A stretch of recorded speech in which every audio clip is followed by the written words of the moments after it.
Mike Yardley. Well.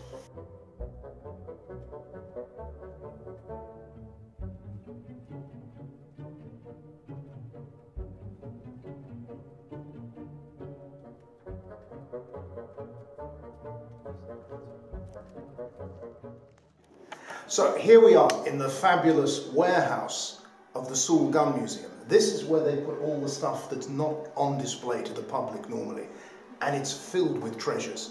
Now, I have a particular interest in the evolution of the stock, so let's just take a few things off the rack and talk them through. Here's one of the earlier forms of the stock. It's called a fishtail for obvious reasons. It resembles a fishtail stock, a fishtail itself, and it was used as a military stock. Very early stocks were really just planks, and the barrel was stapled onto the plank, and they had what was called the thumb notch, which is really the grip beginning to be shaped. So you can get quite a good hold of the gun. You'll see that it's pretty deep and it's quite wide, but it's not as deep or as wide as the club stock.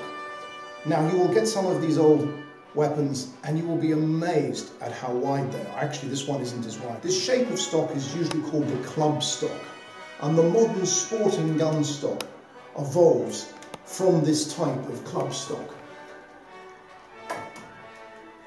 Now, we've got some very interesting guns here because they're light. We have what's left of a flintlock. The hammer is missing. The flintlock itself appearing sometime after 1600, and judging by the light weight of this barrel, I would have said that this might as well have been a gun originally intended for shooting birds flying. Now, that sport came to Britain in maybe the 1660s, probably earlier in Germany, certainly earlier in Spain and Italy. And the other thing that you notice on some of these early guns, again, another flintlock with a broken hammer. Lots of these old guns end up with broken hammers. This has got an enormously long barrel. Now, that says something to me, because if you look at the history of what was going on in the 18th century, the quality of gunpowder was getting better and better throughout the 18th century, throughout the 1700s. So, at the beginning of the 18th century, you might start with barrels that were 6 feet long, literally. But by the end of the century, they've become more like the modern barrel length, maybe 3 feet, something like that, sometimes 4 feet. Now, looking at this gun overall, its style and the length of the barrel, I'm going to guess it was made about 1740.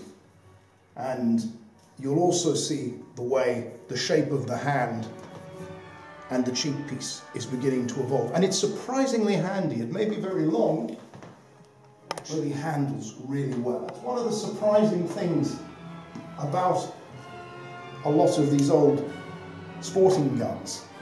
And you can tell that they're sporting when you can see they've been lavished with a bit of extra deluxe finish, a bit of engraving, but also the very slim and long barrel for what they used to call birding, and later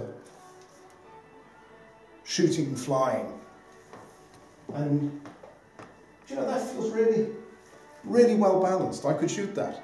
In fact, I'd love to try and shoot a few birds with this just for the experience. Now, the problem is that our time is limited today and we're off to the hunt. And here I am in the sweet shop with all these toys and great hospitality from my German hosts. And I can't spend the next 2 hours telling you about it, but I shall certainly return and go through some of these fantastic guns. Bye. Bye.